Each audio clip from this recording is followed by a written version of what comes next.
The first zombie I killed didn't know I was there. That matters to me. Most people who survive the early days talk about noise, gunshots, screaming, engines revving as people tried to outrun the end of the world. My memories are quieter. Wind and leaves, the soft rasp of a bowstring settling into my fingers, the sound a broadhead makes when it punches through something that used to be alive. I was a professional archer before the world collapsed.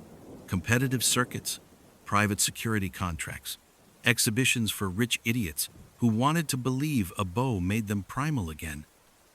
Elite Bowman, they called me. I hated the term. Sounded like something a marketing team cooked up.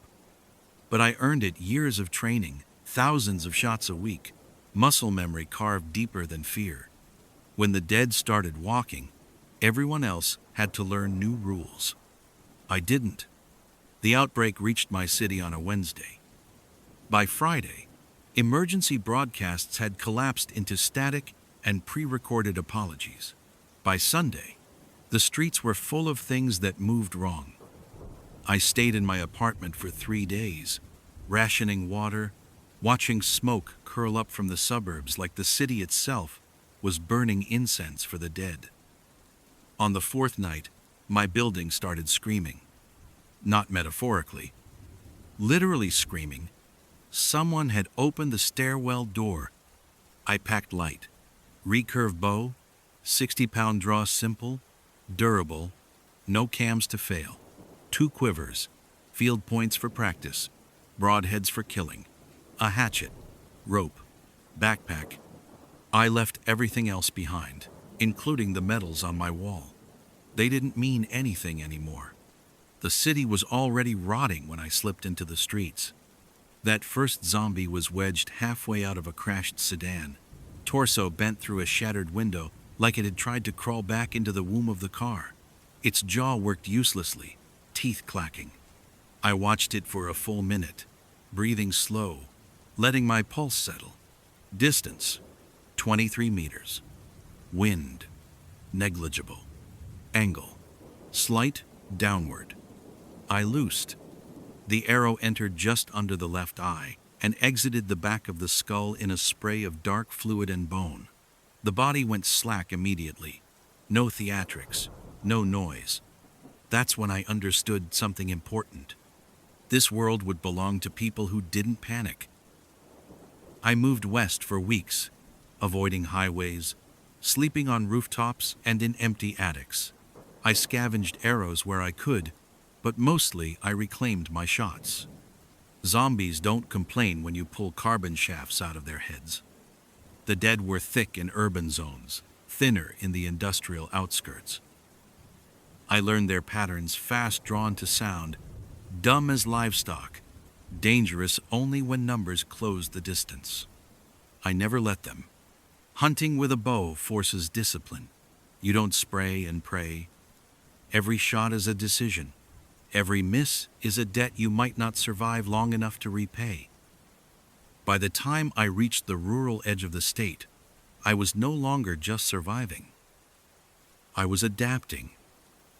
The farmhouses were worse than the city. Families had tried to hold out together. You could see it in the barricades, the handwritten signs, the toys scattered in driveways.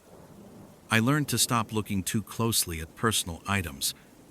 The dead didn't care who they used to be, and neither could I. It was at an old vineyard that I met the living again. They spotted me first 3 figures on a ridgeline, rifles glinting in the sun. I froze, raised both hands slowly, bow hanging loose from my fingers. One of them shouted something I couldn't hear. I didn't like guns, not morally, practically. Loud, heavy, dependent on ammunition that would only get rarer. But I respected the threat. They let me approach. Their camp was efficient, too efficient.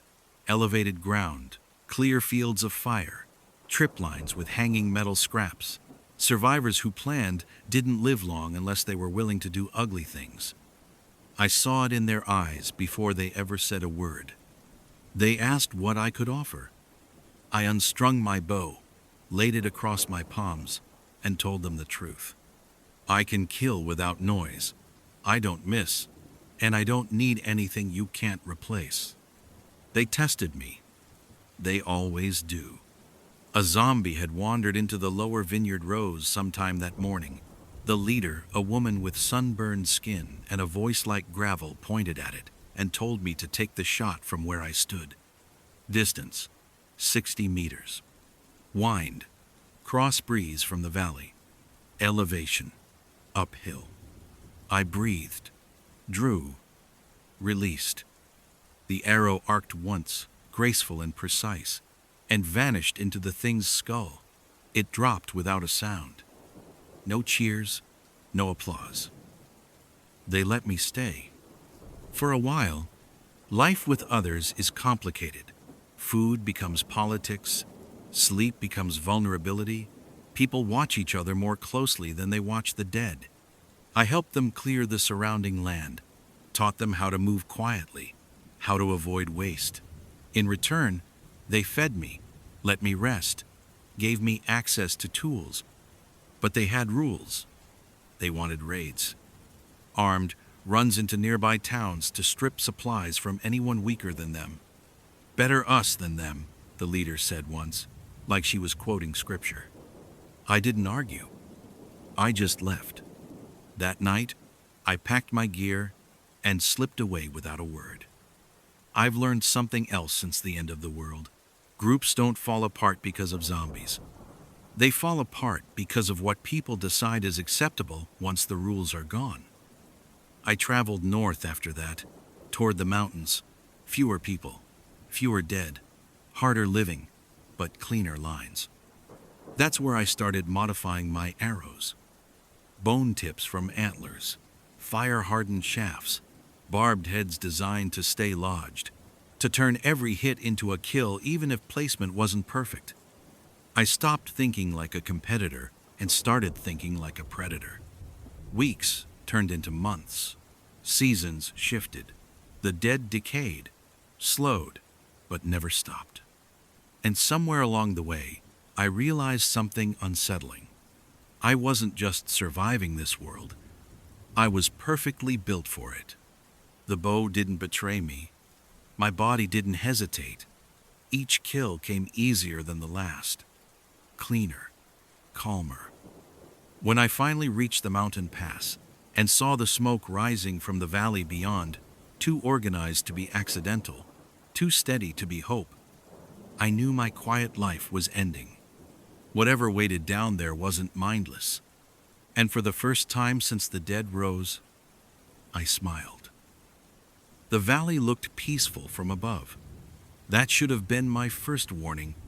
Smoke rose in thin, disciplined columns, not the ragged plumes of accidental fire, but measured cooking smoke, timed and controlled. Fields below were patterned, not wild. Someone had cleared land, planted crops, enforced order. The dead wandered the outer edges of the valley like moths circling a lantern they couldn't reach. I lay prone on a granite shelf for nearly an hour, glassing the settlement with a pair of scavenged binoculars. My breath fogged slightly in the mountain air. Late autumn, cold nights coming. The valley held maybe 50 people. There were watchtowers, real ones. Not just ladders nailed to trees, but timber frames braced properly, roofs angled against rain and snow, archers in 2 of them. That surprised me. Most survivors defaulted to firearms if they had them. Bows required patience, training, time most people never had. I stayed hidden until dusk. Approach matters more than arrival. Anyone can walk into a settlement waving empty hands. Staying alive afterward is the trick. I skirted the tree line, using elevation and shadow, testing their perimeter. Trip lines again, but better concealed than the vineyards. Deadfalls, too. I appreciated that. People who planned for weight, not just motion. When they finally challenged me, it wasn't shouted. An arrow thudded into the dirt 3 steps in front of my boot.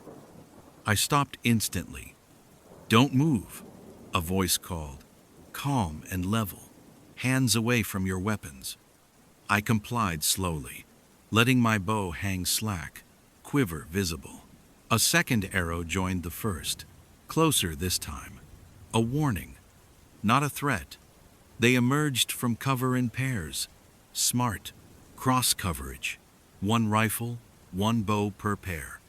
The woman who approached me first had the posture of someone who'd shot under pressure and lived. They took me to their leader. Late 40s, maybe early 50s. Beard gone, mostly gray, eyes sharp enough to make up for it. He listened more than he spoke, which immediately put him above most men I'd met since the end. "You came alone," he said. He studied my bow, then my hands, calloused fingers, anchor point scar along my jaw. He nodded once, like he'd seen what he needed. "We don't take drifters lightly," he said. "People bring trouble. I tend to remove it." That earned a thin smile from him. They didn't make me prove myself with a shot. Instead, they made me wait. 3 days. Watched, fed, worked. They wanted to see how I moved when I thought no one was paying attention. I helped reinforce palisades, cleared brush, shot game silently beyond the outer fields. I noticed how people leaned in when I spoke about wind and distance, how the younger archers watched my hands more than my face. By the 4th day, Elias invited me to the tower at the center of camp. "We've been losing people," he said without preamble. "Raiders? Yes, organized, mobile, not stupid." That narrowed things. Raiders who lasted more than a season, learned quickly, or died. "They don't attack directly," he continued. "They probe, lure our patrols out, kill 1 or 2, leave. Predators testing a herd." "How many?" I asked. "Hard to say. At least a dozen, maybe more." "And the dead?" He exhaled. "They use them." That was new. Not unheard of, but rare. Most people couldn't stomach it. "They drive herds toward us. Noise, fire, sometimes chained bait. While we're distracted, they strike the flanks." I nodded slowly. Tactics evolving. The apocalypse didn't stop human ingenuity, it just sharpened it. "I can help," I said. Elias didn't answer right away. He turned, looked out over his valley, his people. When he spoke again, his voice was lower. "If you stay, you answer to our rules." "I don't need command," I said. "Just freedom to operate." That gave him pause. Freedom meant trust, or desperation. He gave me both. The raiders came 3 nights later. I heard them before anyone else. Not footsteps too careful for that. The absence of sound, birds going quiet, wind disturbed in patterns that didn't belong to weather. I took position high in the eastern watchtower, bow already strung, broadhead seated. Moonlight gave me silhouettes. I counted shadows. 8 on the ridge. 4 more pushing from the tree line. And something else. Shambling and uneven. They were driving the dead uphill. The first horn sounded low and urgent. Archers took positions, rifles chambered. The dead hit the outer traps moments later, snarling, falling, crawling forward anyway. The raiders waited. I didn't. I picked the leftmost silhouette on the ridge. Range, 70 meters. Risky, but clean. Wind, steady. The arrow took him through the throat. He fell backward without a sound. Chaos followed, but not panic. The raiders adjusted fast, scattering, returning fire. A bullet cracked past my tower, close enough to sting. I shifted positions, already drawing on a second target. Another fell. Then a third. This one spun, screaming, before tumbling down the slope and into the dead below. They hadn't expected a bowman who could reach that far. Good. The raiders pushed anyway, using the dead as cover, forcing the valley defenders to split focus. That's when I moved. I climbed down the tower on the far side, slipped through a maintenance trench, and circled wide. Night favored me. Noise discipline favored me more. I caught their flank just as they breached the outer fence. Distance, close, angle, lethal. The first never knew what hit him. The second turned too late. The third tried to run. I let him. Fear spreads faster than bullets. By dawn, the valley was quiet again. Bodies, human and otherwise, littered the approaches. The survivors gathered, counting losses. 3 dead. It could have been worse. Elias found me cleaning my arrows in a stream. "You hunt men like animals," he said, not accusing. "They are animals," I replied, "just smarter." He studied me for a long moment. "You changed the outcome tonight." "Temporary," I said. "They'll adapt. So will we." He offered me a place then. Permanent. Training authority. A voice in strategy. I accepted. Not because I wanted to belong, but because this valley was a crossroads, and crossroads attract power. As the sun rose over the mountains, painting the smoke gold, I felt something stir that I hadn't felt since the early days. Not fear. Anticipation. Power changes people. I saw it happen slowly in the valley, like frost creeping across glass. After the raid, nobody argued with Elias anymore. They listened, obeyed, prepared. Fear has a way of sanding down opinions until only survival remains. And I became something else to them. Not a hero. Heroes are loud, fragile things that get people killed. I was a tool, a lesson. When I walked through camp, conversations lowered, archers straightened their posture. Parents pulled children a little closer, not out of fear but awareness. They had seen what a single disciplined hunter could do. I trained them the way my mentors trained me, before the world ended, without speeches, without mercy. "Your bow doesn't care what you meant to do," I told them on the first morning. "It only knows what you actually did." I broke them down to fundamentals. Stance, anchor, breath, release. I made them shoot until their shoulders shook and their fingers blistered. Then I made them keep shooting. Zombies don't stop because you're tired. Raiders don't wait for your hands to stop trembling. Those who couldn't adapt left archery behind and took up spears, traps, logistics. Not everyone is meant to kill from a distance. Knowing that about yourself is a kind of wisdom. Scouting reports came in weekly. The raiders were still out there, circling wider now, avoiding our outer lines. They were learning our response times, our patrol routes. I changed those constantly. Predictability is death. I began shaping the land. Deadfall corridors designed to funnel both zombies and men. Narrow kill zones where sound died and arrows thrived. Elevated blind positions hidden by brush and rock. The valley wasn't just defended anymore. It hunted back.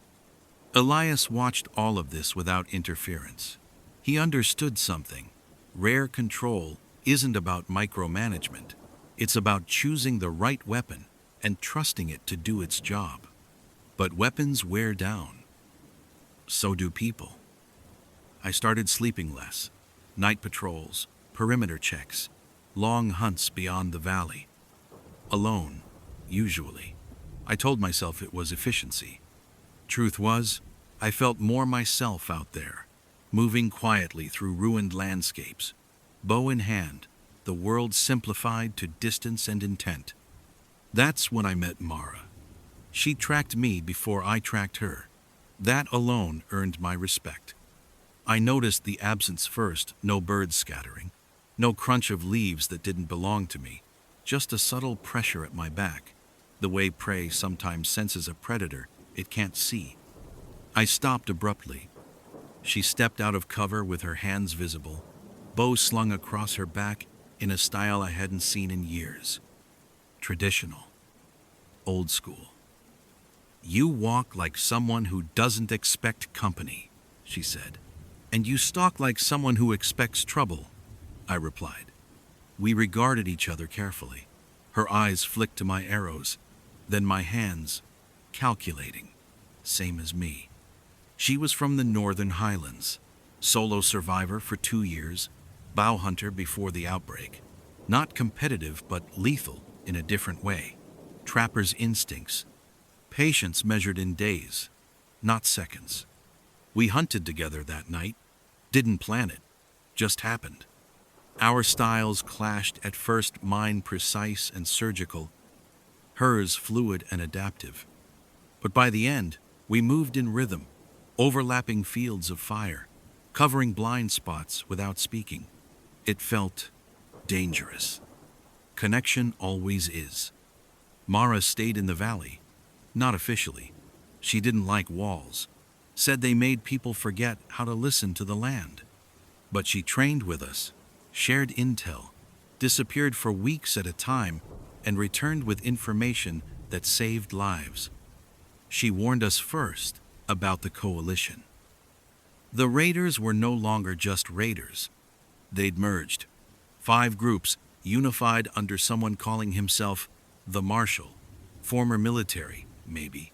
Definitely organized. They were building something east of us, a moving fortress of trucks, welded armor. Chained dead, used as living barriers. A warband. They won't keep skirmishing, Mara said. They'll come here, Elias said. She agreed.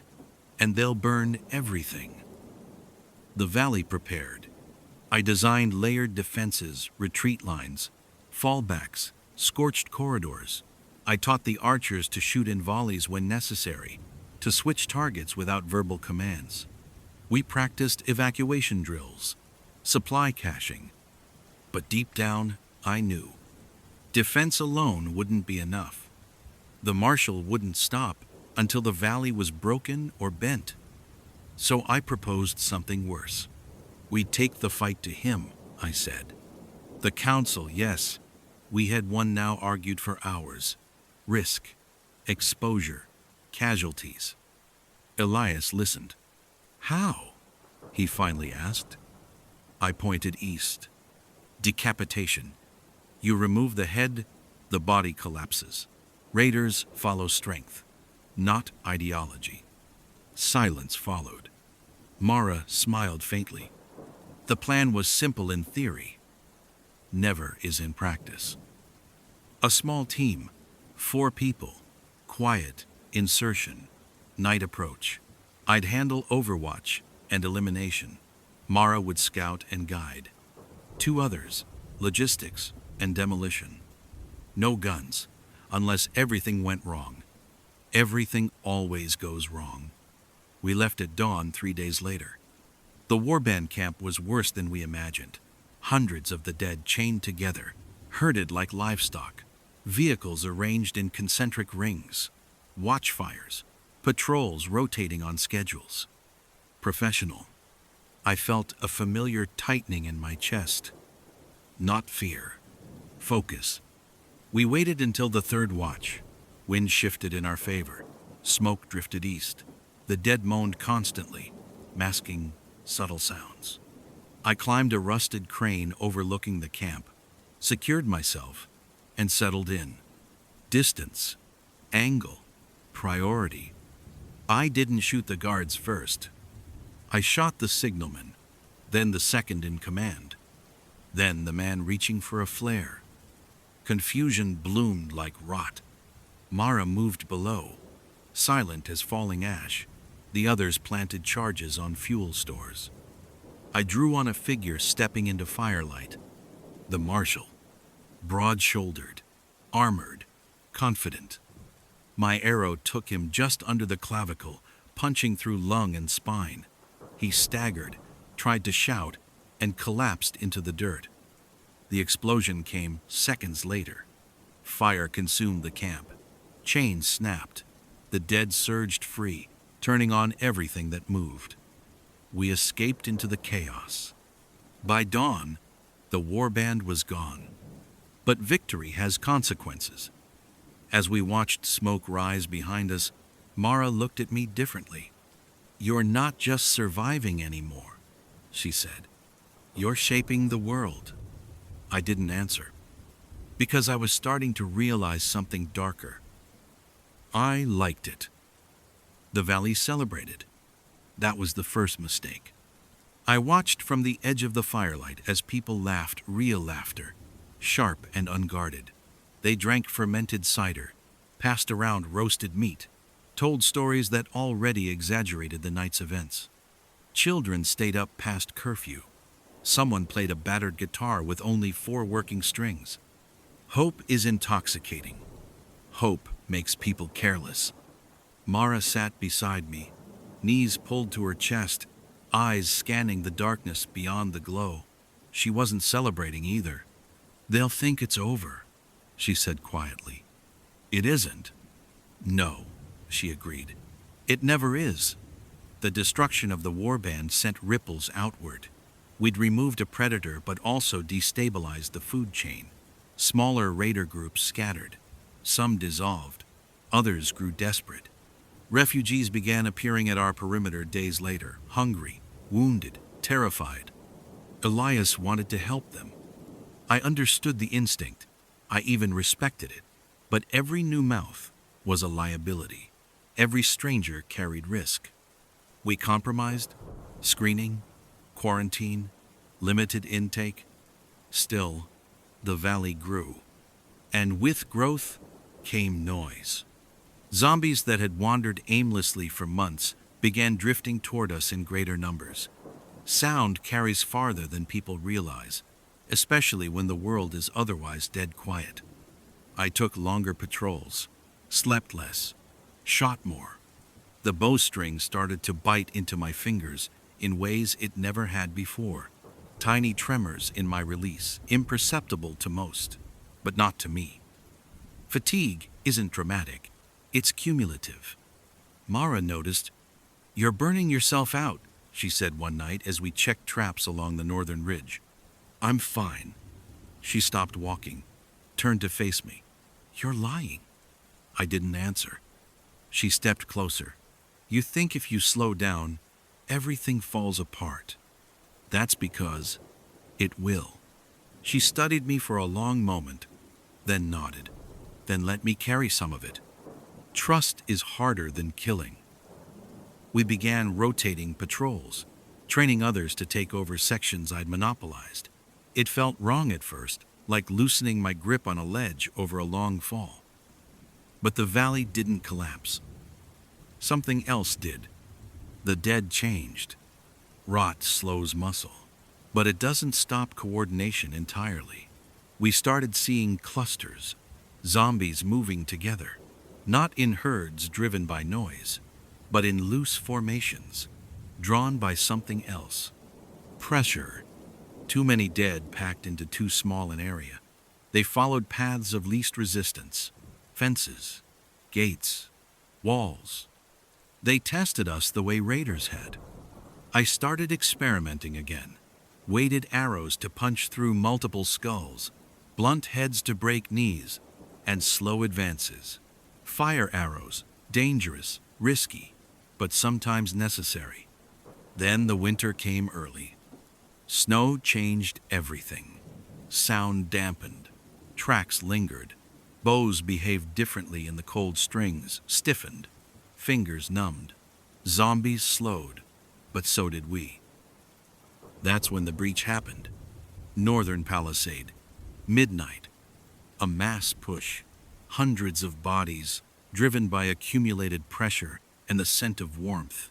Our traps held for minutes, then seconds. Archers fired until their arms failed. Arrows ran out. I ran. I climbed the wall and leapt down into the snow-choked chaos on the outside, hatchet in one hand. I fought like a machine, each movement stripped of thought. Kill, step, kill, recover, arrow, kill again. I don't remember how long it lasted. I remember Mara pulling me back through the gate as it slammed shut. We lost 12 people that night. One was a boy I'd taught how to anchor properly just 2 weeks earlier. The valley went quiet after that. Not the peaceful kind, the heavy kind. People avoided the walls, avoided me, not out of blame but association. Death clings to those who deliver it efficiently. Elias called me to the tower 2 days later. "We can't stay here," he said. "I know. We're becoming a beacon." "Yes." He rubbed his eyes. "I built this place to outlast chaos. Now it's drawing it." I looked out over the valley fields trampled, smoke rising from funeral pyres. "Static defenses fail eventually," I said. "The world's too broken to support them long term. What's the alternative?" I turned to him. Movement. We planned an evacuation, not a retreat, a migration. Smaller groups, mobile supply caches. The valley would be abandoned before it became a grave. Some people refused to leave. Most followed. Mara and I took rear guard. Always do. The dead don't chase what they can't hear, but they follow what leaves trails. On the third night out, we were ambushed. Not zombies. People. A splinter faction from the old warband. Survivors who'd seen what we'd done to their marshal and decided we were the real threat. They didn't try to negotiate. They tried to make an example. The fight was brutal and close. Arrows flew until distance collapsed into knives and hands. I took a blade in the ribs. Not deep, but enough. We broke them. But as I sat bleeding into the dirt, watching Mara finish the last of them with an arrow through the mouth, I felt something crack inside me. Not pain, perspective. This wasn't a war anymore. It was an ecosystem. And I was no longer reacting. I was selecting. When we regrouped at dawn, Elias was gone, taken in the night. No tracks, no body. Just a message burned into a tree. "The hunter bleeds too." Mara read it silently, then looked at me. I stood, ignoring the pain. The note burned in my mind long after the fire went cold. The irony wasn't lost on me. I'd killed hundreds, maybe thousands, during this apocalypse. Zombies, raiders, opportunists, the reckless. I never counted anymore. But the moment it turned back on me, it had teeth. Elias was gone. The valley had no leader. People looked to me differently now, not for guidance, but for action. Their eyes were filled with expectation, fear, and something else I hadn't earned yet. Dependence. I packed light, as always, and began tracking. The snow muted my steps, but the scent of fire and decay lingered. Tracks crisscrossed the frozen underbrush. Humans this time, not dead. They wanted me. Mara stayed close. She didn't speak much. Her presence was a constant, a quiet reassurance that I wasn't walking into a trap alone. But the tension between us had shifted. I could feel it every time our hands brushed while gathering wood or checking arrows. War sharpens connections. We followed their trail for 2 days, keeping hidden. They weren't stupid. They set traps, small spikes, noise lines, tripwires. They wanted to lure me into a kill zone, but I was always one step ahead. Years of hunting had tuned me to subtle patterns. The bend of a branch, the displaced snow, the faint shimmer of metal in the underbrush.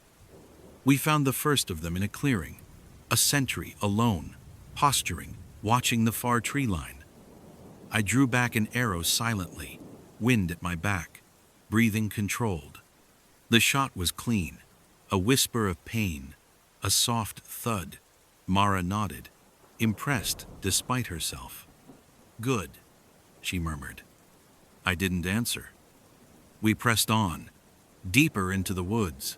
The splinter faction had fortified an old logging camp, stacked timber to create watchtowers and barricades. Dead chains hung from posts as warnings. The smell of smoke and blood clung to the air. I surveyed the camp from a ridge above. Dozens of men, some armed with rifles, others with clubs and axes. They'd learned from the last encounter. They were disciplined, wary, and they had no idea who I really was. I pulled Mara aside. We don't attack them head on. We pick the commanders, disrupt the hierarchy. Chaos follows. She nodded. Night fell. We descended silently, using the shadows as cover. My bowstring hummed with anticipation as I picked targets one by one. Officers, leaders, the men closest to the flares. Each shot precise, lethal, calculated.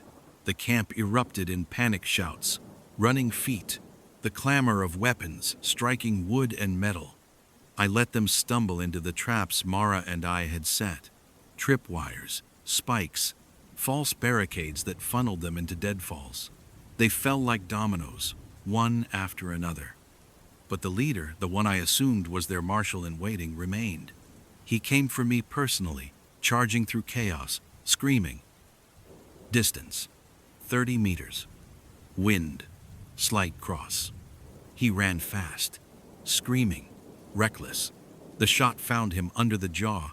He spun, eyes wide, collapsing into the snow. Silence followed. Not quiet, not relief. Just the kind of heavy emptiness that follows every battle.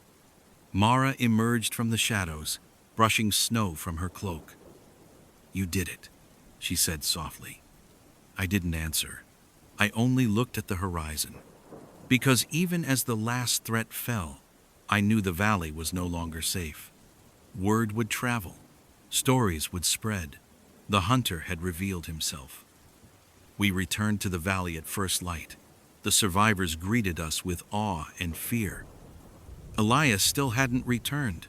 Leadership fell naturally to me, whether I wanted it or not. I walked among them silently, my eyes taking in every detail. Walls, doors, watchtowers, food stores. Everything they built, everything they trusted, now depended on someone willing to kill with precision and without hesitation. I was that someone. And with each passing day, I realized a truth I had tried to deny since the beginning. This world doesn't reward morality. It rewards efficiency, and I had learned to become the most efficient. But efficiency comes at a cost. Mara confronted me that night. "You're changing," she said. "You're not the same man who wandered into the valley. You're something else now." I looked at her, shadows flickering in the firelight, and said nothing. Because she was right. I wasn't just surviving anymore. I was shaping the battlefield. And soon, the world would learn that the hunter doesn't just bleed. He strikes back.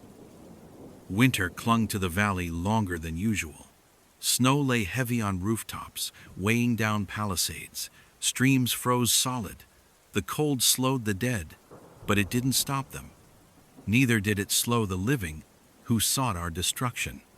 The valley had changed under my watch. What had been a loose settlement of survivors became something approaching a fortress. Timber walls reinforced with stone, narrow entry points, kill zones layered along every possible approach. Watchtowers dotted the perimeter like sentinels, each occupied by archers trained in my methods. I moved through it silently, observing, adjusting, correcting. Every arrow fired, every trap set, every patrol route, nothing left to chance. Mara followed, though she rarely spoke unless she spotted a flaw I'd overlooked. "They've been watching," she said one morning, eyes scanning the ridges. "Not just the raiders, others, observers." I didn't like that. Observation in this world is the prelude to attack. I dispatched small reconnaissance teams beyond the valley. They returned with troubling reports, columns of smoke, distant fires, hints of organization beyond anything we had encountered. Not raiders, not war bands, but something larger, something disciplined, something army-like. I studied the patterns.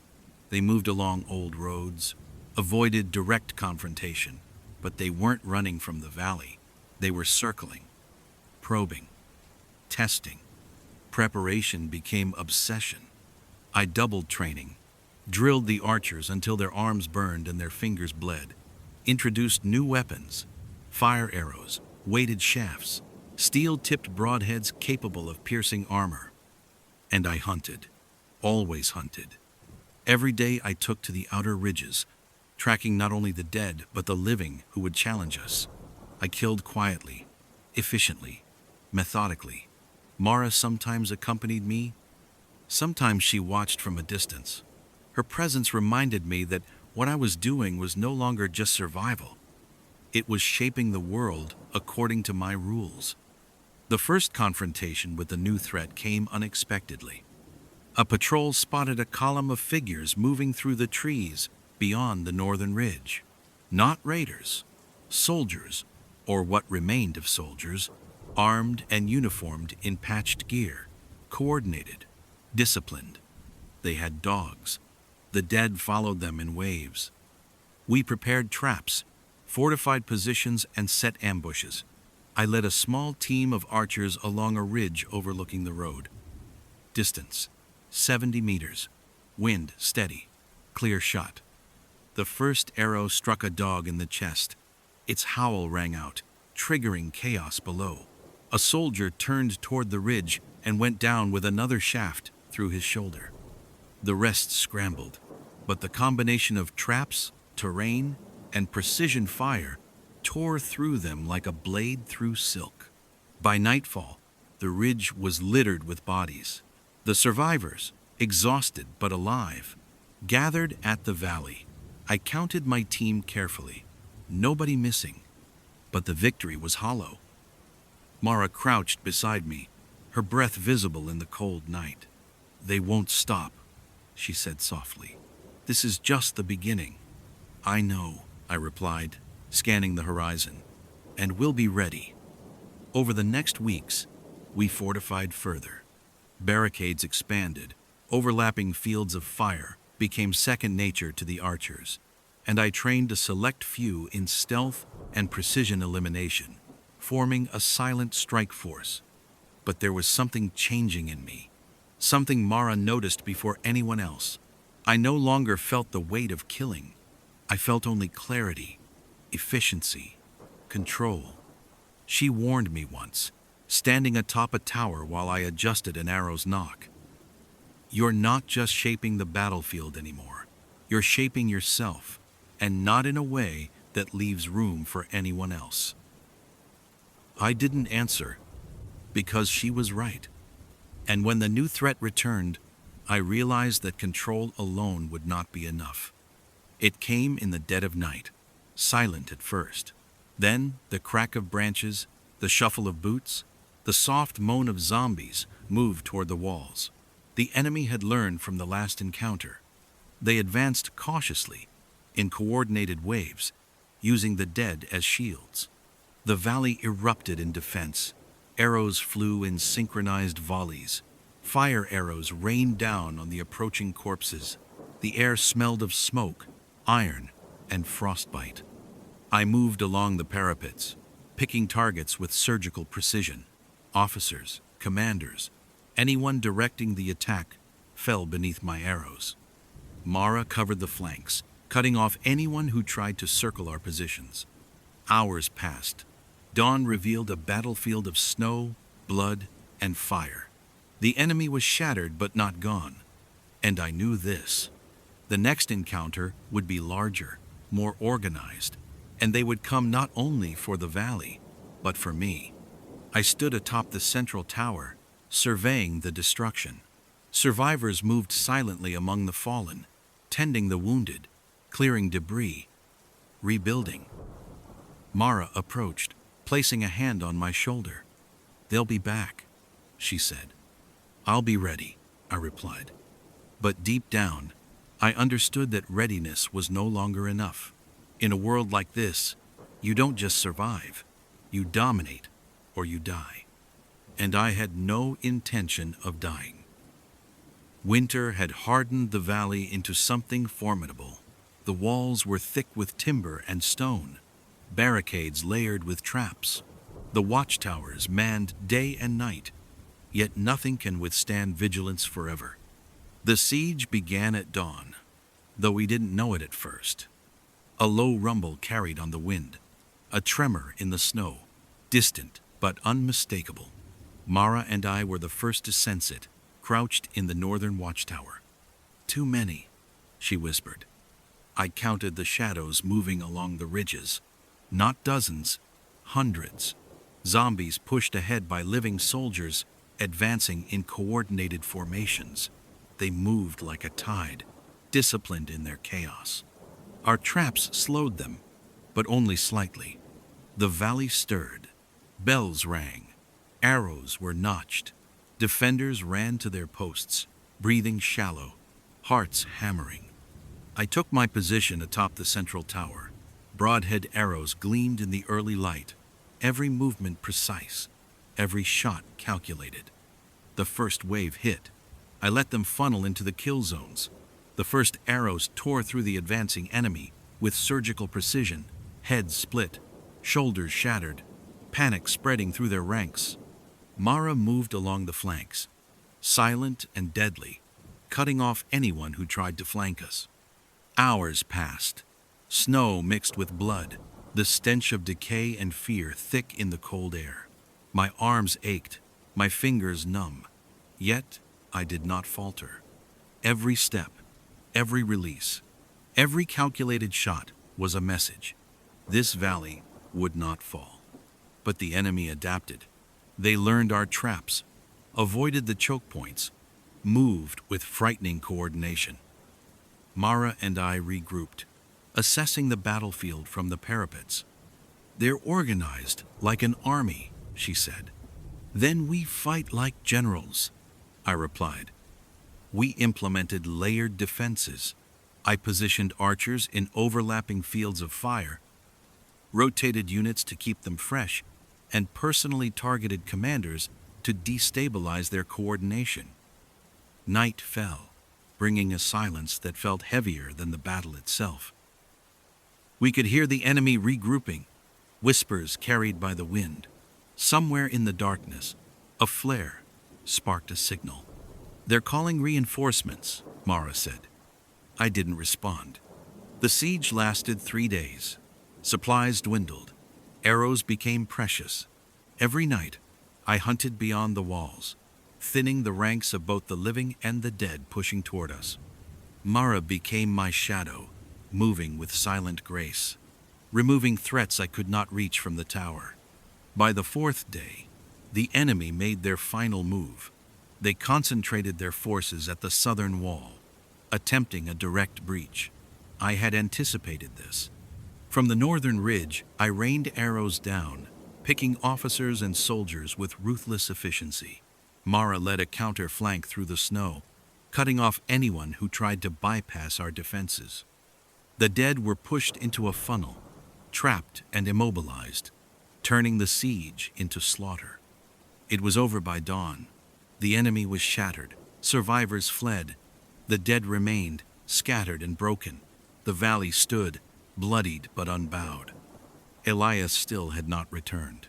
Leadership now rested fully on my shoulders. The survivors looked to me not with hope, but with certainty. I had become more than a hunter. I was the valley's apex predator. Its architect, its shield, its sword. Mara approached me as the snow began to fall again, painting the battlefield in white. "You've changed," she said. "I have to," I replied. She studied me, eyes flickering in the pale light. "And what happens when they come back? Or when something worse comes?" I looked out over the valley, smoke rising from the pyres of the fallen, arrows still embedded in trees and walls, the silent promise of readiness in every trap and every barricade. "Then we kill them," I said. Her hand brushed mine, a silent acknowledgement. We were no longer just surviving. We were the hunters. And the world had yet to realize it. The siege had left the valley scarred but alive. Yet I could feel it in my bones. This was only the beginning. Reports from scouts reached me each day, more organized forces gathering beyond the mountains, moving like a predator surrounding prey. Not just raiders, not just splinter groups. This was something bigger, smarter, hungrier, a force that would not stop until it either owned the valley or destroyed it. I prepared. Every wall was reinforced, every trap sharpened, every archer trained until exhaustion became second nature. Mara and I coordinated patrols, mapped escape routes, rehearsed contingencies. But preparation alone could not guarantee survival. The hunter must sometimes step beyond defense. The first move came at night, without warning. A thunder of footsteps, distant and growing, accompanied by guttural sounds not entirely human.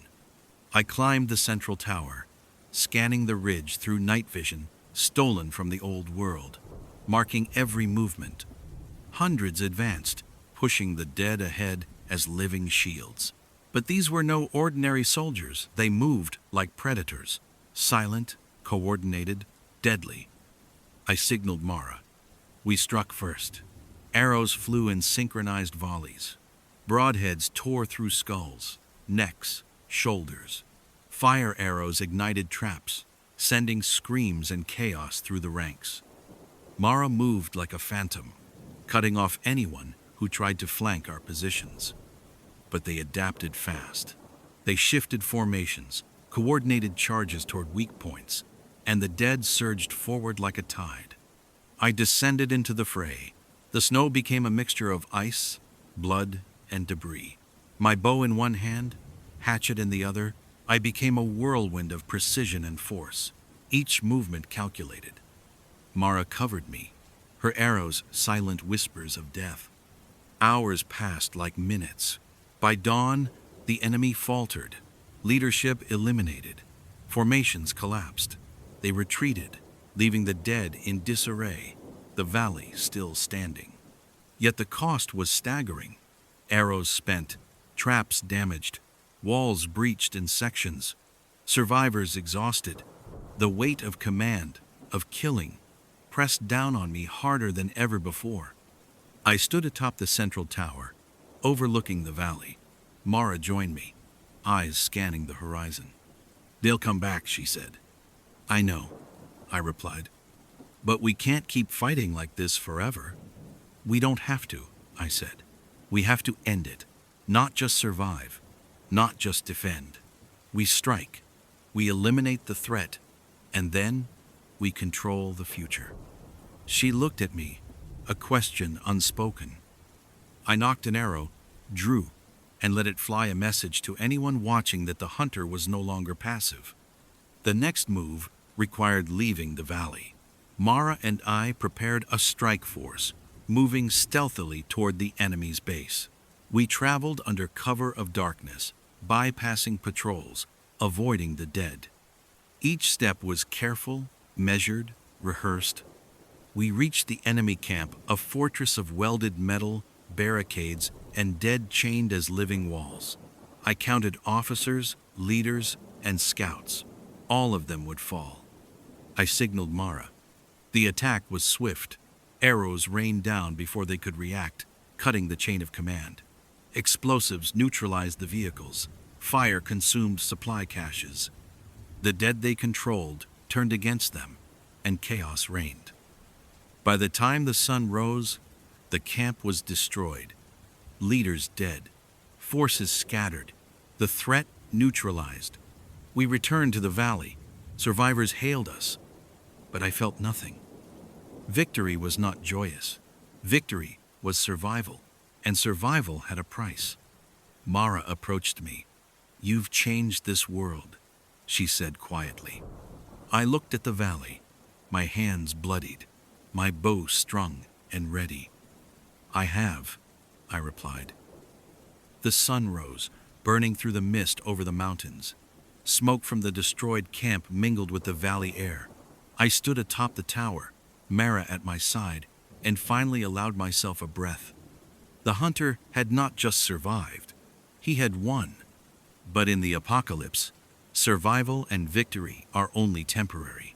The world is bigger than any fortress, and the hunter always has more to hunt.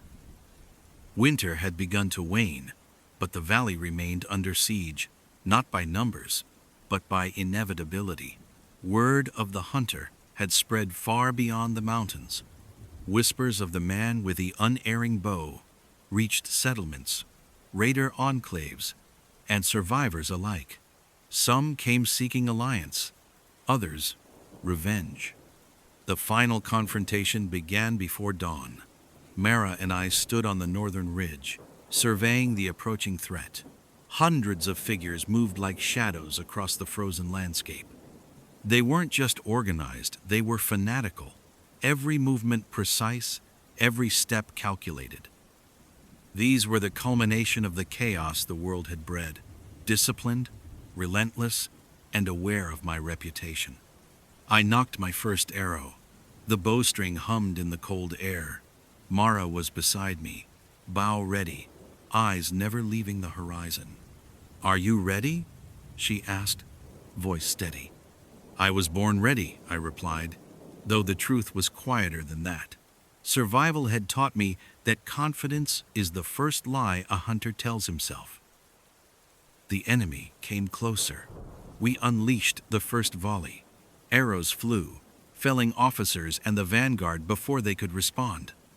Fire arrows ignited traps we'd positioned days earlier, creating chaos in their ranks. But they adapted, splitting into flanking groups, forcing us to respond on multiple fronts. I moved with precision, striking down the closest threats, retreating, repositioning. Mara intercepted the flanks, her arrows silent as the falling snow. The valley defenders held, but the enemy was relentless. Hours passed. Our forces began to tire. Supplies of arrows dwindled. The dead surged against our walls, drawn by the noise and scent of living bodies. Then I saw him, the leader, towering, armored, wielding a jagged axe, eyes cold and calculating. He moved with purpose, ignoring the dead, cutting through defenders with brutal efficiency. The marshal, or the man who had rebuilt the remnants of his forces into a singular threat. I drew my bow and fired. The first arrow struck his shoulder, but he barely flinched. He advanced, each step shaking the frozen ground. My next shot, through the throat, slowed him. Blood sprayed, but he pressed forward. Mara flanked him with a precise shot to his side, slowing him further. We were running out of options. I made a choice. I descended from the tower, slipping through the chaos, every movement calculated, every step measured. The marshal's attention was drawn upward, toward the defenders. I drew a single, heavier arrow, the broadhead I'd reserved for the final kill. Distance, 40 meters. Wind, steady. I loosed. The arrow struck true, piercing the marshal's heart. He stumbled, eyes wide in disbelief, then collapsed into the snow. Silence followed. Not the peace of victory, but the heavy weight of survival. Around us, the remaining forces fled, scattered by the collapse of their leadership. The dead, bereft of guidance, wandered aimlessly, becoming easy targets for the valley defenders. By dawn, the battlefield was quiet. Bodies lay frozen in the snow, both living and dead. The valley had survived, not without cost, but alive. Mara approached, her face streaked with soot and blood. "It's over," she said. "For now," I replied. "Survival is never permanent. The world doesn't stop turning." The survivors emerged from the valley, tending to the wounded, repairing walls, burying the dead. I walked among them, silent. My hands were bloodied, my bow still strung. They looked at me with awe and fear, recognition of the hunter who had shaped their fate. Elias returned later that morning. He had survived, though he was weary. He looked at me, reading the battlefield and the toll it had taken. "You've changed the world," he said quietly. "No," I replied. "I've just survived it and taught it to respect the hunter." Mara joined us, her eyes meeting mine. The snow fell softly around us, covering the remnants of battle, but not erasing the memories. I finally allowed myself a breath, deep and long. The valley stood, bloodied but unbowed. The survivors had learned to fight, to endure, to survive. But they had also learned something else, that one disciplined hunter, one who understands precision, patience, and inevitability, can shape the world itself. I looked to the horizon. The mountains were silent, but I knew the world beyond them remained broken, dangerous, relentless. And I was ready, always ready. The hunter had not only survived, he had become a force the apocalypse itself had to reckon with. And somewhere in the quiet of the valley, beneath the snow and smoke, I smiled. Because in this world of chaos, only the hunter remains certain. And I am the hunter.